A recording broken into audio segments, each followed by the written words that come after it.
오늘은 2월 24일 요엘 1장 1절부터 12절입니다. 부두엘의 아들 요엘에게 임한 여호와의 말씀이니라. 부두엘의 아들 요엘에게 하나님의 말씀이 임했다라고 표현하고 있어요. 이 말은 무슨 말이냐면 하나님이 요엘에게 말씀을 주셨다. 그리고 요엘이 지금 하는 모든 말씀들은 다 하나님의 말씀이다라는 것들을 이야기하고 있는 것이죠. 하나님의 특징이 나오는데 우리 하나님은 어떤 분이냐면 말씀을 전하는 분이며 말씀을 전하게 하는 분이며 말씀을 주시는 분이다 이 말이에요. 하나님은 말씀이 하나님이에요. 성도는 누가 성도냐? 하나님이 주시는 말씀을 듣는 자가 성도고 하나님이 주시는 말씀을 전하는 자가 성도고 하나님이 주시는 말씀대로 사는 자가 성도다 이 말이에요. 성도는 그러므로 늘 말씀 중심으로 살며 말씀을 묵상하며 사는 것이 성도입니다. 오늘도 말씀과 동행하는 여러분 되기를 축원드립니다. 2절입니다. 늙은 자들아 너희는 이것을 들을지어다. 땅의 모든 주민들아 너희는 귀를 기울일지어다. 너희의 날에는 너희 조상들의 날에 이런 일이 있었느냐. 너희는 이 일을 너희 자녀에게 말하고 너희 자녀는 자기 자녀에게 말하고 그 자녀는 후세에 말할 것이니라. 팥중이가 남긴 것을 메뚜기가 먹고 메뚜기가 남긴 것을 느치가 먹고 느치가 남긴 것을 황충이 먹었도다. 이제 이스라엘 땅에 가뭄이 있을 것이다 라고 말하는데 메뚜기 저주를 얘기하고 있어요. 맨 처음에 팥중이가 먹고 남긴 것을 메뚜기가 다 먹어치울 것이고 그 메뚜기가 먹고 남은 것은 느치가 먹고 느치가 먹고 남은 것은 황충이 다 먹어버릴 것이다. 한마디로 말하면 이스라엘 백성에 먹을 것이 하나도 없어질 것이다. 이 말을 하고 있어요. 여러분 건기가 찾아오기 전에 메뚜기 저주는 메뚜기 때가 그 건기가 찾아오기 전에 그 논밭을 덮친다는 것은 이건 어마어마한 저주입니다. 먹을 것이 없어지기 때문에 그렇죠. 노인들은 이런 저주를 본 적도 없다라는 거예요. 심각한 저주가 임할 것이며 황폐함이 일어날 것이다. 그 이유가 뭘까요? 죄 때문에 그럴 것이다 라는 거예요. 근데 이것을 어떻게 알았냐? 이 말씀을 너희는 너희 자녀에게 전하고 그 자녀는 또 자녀에게 전하고 그 자녀는 또 자녀에게 계속 전하라 이 말이에요. 우리에게 주신 사명이 있는 겁니다. 사명은 뭡니까? 하나님 말씀을 들었으면 그 말씀을 자녀에게 전하는 거예요. 꼭 그 자녀들의 사명은 또 자녀에게 전하고 말씀을 다음 세대에 다음 세대에 다음 세대에게 온전한 말씀을 넘겨주는 것이 우리의 사명이라는 겁니다. 여러분의 자녀에게 하나님 말씀을 잘 가르치시길 바라요. 신앙을 잘 가르치시길 바라요. 이것이 우리의 사명입니다. 그래서 우리 가정이 계속 기독교 명문 가정으로 신앙의 가정으로 계속 나아가기를 축원드립니다. 5절입니다. 취하는 자들아 너희는 깨어 울지어다. 포도주를 마시는 자들아 너희는 울지어다. 이는 단 포도주가 너희 입에서 끊어졌음이니라. 자, 울어라 울어라가 두 번 나와요. 취하는 자들아 너희는 깨어 울어라. 술 취한 사람들에게 말하는 거예요. 포도주를 마시는 자들아 너희도 울어라. 단 포도주가 그렇게 맛있는 포도주가 끊어졌기 때문에 울어라 이거예요. 우는 사람은 두 명이에요. 어떻게 우느냐? 처음에 하나님의 심판 때문에 우는 사람이 있고요. 구원의 감격 때문에 우는 사람도 있어요. 자, 5절 보면 취하는 자들아 울어라 그러는데 술 취한 사람들은요. 다른 사람에 대한 배려가 전혀 없습니다. 술 취한 사람은 내가 취한 것에 집중하는 사람이에요. 내가 취하기 위해 먹고 내가 취했으면 내 기분에 맞춰서 행동하고 말하고 노래하고 움직여요. 술 취한 사람들의 특징이야. 술 취한 사람들은 남은 전혀 배려하지 않습니다. 나만이 중요한 거기 때문에 그래요. 그런데 어떻게 합니까? 포도주가 너희 집에서 끊어졌다라는 거예요. 끊어졌다. 이 말은 무슨 말이냐? 이제 너희는 너를 위해서 너만을 위해서 그렇게 살지 말고 너가 죄 짓고 살지 말고 이제는 좀 깨어서 기도하며 기다려라 이 말입니다. 좀 깨어라 이 말입니다. 성도 여러분, 우리는 나 자신을 위해서 열심히 사는 게 아니라 하나님의 영광을 위해서 또한 이웃을 위해서 하나님 사랑, 이웃 사랑 나만을 위한 것이 아니라 그렇게 깨어서 하나님의 영광 위에 거해야 될 줄로 믿습니다. 그것이 신앙인이라는 거예요.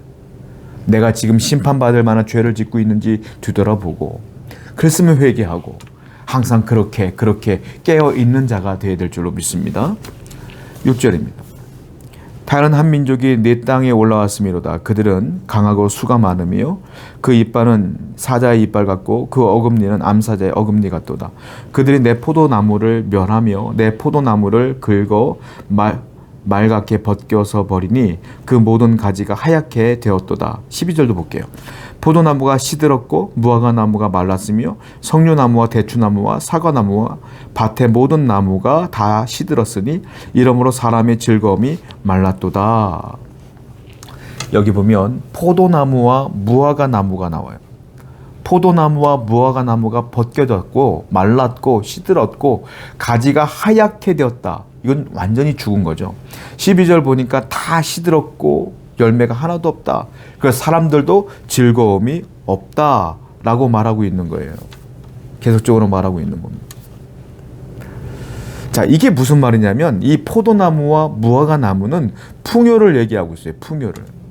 풍요를 얘기하고 있다. 근데 이 풍요함이 전혀 없어진 거예요. 풍요로움이 전혀 사라진 거예요. 왜요? 이스라엘의 죄 때문에 하나님의 심판으로 인하여 이 풍요로움이 전혀 없어진 것이다 라는 거예요. 이 사람들의 속에서 얼마나 많은 고통이 있겠습니까? 그러니까 죄를 멀리해야 되지 않겠느냐라는 하나님의 뜻이 있는 것이죠. 하나님은요, 우리를 너무 사랑하셔서 이 땅에 당신의 아들 예수님을 보내셨지 않습니까? 그 예수님으로 인하여 우리가 다 구원받았잖아요. 그렇게까지 우리를 사랑하시는 하나님이신데, 이스라엘 모든 사람들이 구원받기를 원하시는 분이 하나님이신데, 그들은 그렇게 하나님을 떠나 죄를 짓다 보니까 하나님의 그 풍요로움을 다 막으셨다. 이게 무슨 말일까요? 우리에 있는 모든 풍요로움은 다 누구 때문에 된 것이다? 하나님 때문에 된 것이다 라는 거예요. 여러분의 인생에 되어지는 모든 풍요로움은 다 주님의 은혜로 된 것이다 라는 거예요. 하나님의 은혜가 얼마나 큰지를 깨달아야 된다는 것이죠. 그러므로 늘 오늘도 하나님 은혜 가운데 거하시며 그 풍요로움을 주시는 하나님을 바라보시는 여러분 되기를 축원드립니다. 8절부터 또 볼게요. 너희는 처녀가 어렸을 때 약혼한 남자로 말미암아 굵은 배로 동이고 애곡함 같이 할지어다. 소재와 전제가 여호와의 성전에서 끊어졌고 여호와께 수종드는 제사장은 슬퍼하도다. 밭이 황무하고 토지가 마르니 곡식이 떨어지며 새 포도주가 말랐고 기름이 다하였도다. 처녀가 어렸을 때 약혼한 남자로 말미암아 남자가 죽은 겁니다. 그래서 곡하는 장면을 얘기하고 있고요. 소재와 전제가 여호와의 성전에서 끊어졌다. 예배가 끊어졌다는 거예요. 소재와 전제는 하나님께 드리는 예배인데 예배가 끊어졌어. 영적인 공급이 끊어졌다는 거죠. 그래서 제사장이 슬퍼한다는 겁니다. 두 가지인데 뭡니까? 내가 일상적인 삶에서의 고통이 있다는 것이고 내가 영적인 삶에서의 공급이 끊어졌다는 것이죠. 그래서 늘 울 수밖에 없다는 거예요. 뭐 때문에? 죄로 말미암아. 죄가 그렇게 무섭다는 거예요. 자, 그러므로 여러분들이 일상적으로 살아가는데 공급되어지는 모든 것들 때문에 감사하셔야 돼요. 여러분들이 새 끼를 먹을 수가 있고 옷을 사 입을 수가 있고 집에서 머무를 수가 있고 여러분들이 생활할 수 있는 모든 것들이 공급되어지는 것에 감사하십시오. 많은 사람들은 더 갖지 못해서 불평하는 분들이 있어요. 더 많은 것들을 원하는데 더 많은 것들을 하나님이 안 주시니까 화가 나는 분들이 있어요. 지금 주시는 것마저 막으시면 어떡할 겁니까? 지금 공급되어지는 것만큼도 끊어지면 어떻게 하실 거예요? 주신 것에 감사하셔야 돼요. 내가 예배할 수 있는 것에 감사하십시오. 내가 예배할 때 은혜 받을 수 있는 것에 감사하십시오. 때가 되면, 마지막 때가 되면, 내가 죄가 관영하게 되면 교회에 오고 싶어도 못 오고 예배 드리고 싶어도 예배의 말씀에 집중하지 못할 때가 온다. 육신적인 것과 영적인 것의 공급이 끊어진다면 우리가 살 희망이 없지 않겠어요? 그러면 늘 이 두 가지 공급을 주신 하나님께 감사하시고 하나님께 예배하며 살아가는 여러분 되기를 축원드립니다. 기도하겠어요. 모든 공급원은 하나님이십니다. 그러므로 늘 하나님께 감사할 수 있도록 인도해 주시옵소서. 예수님의 이름으로 기도드렸습니다. 아멘.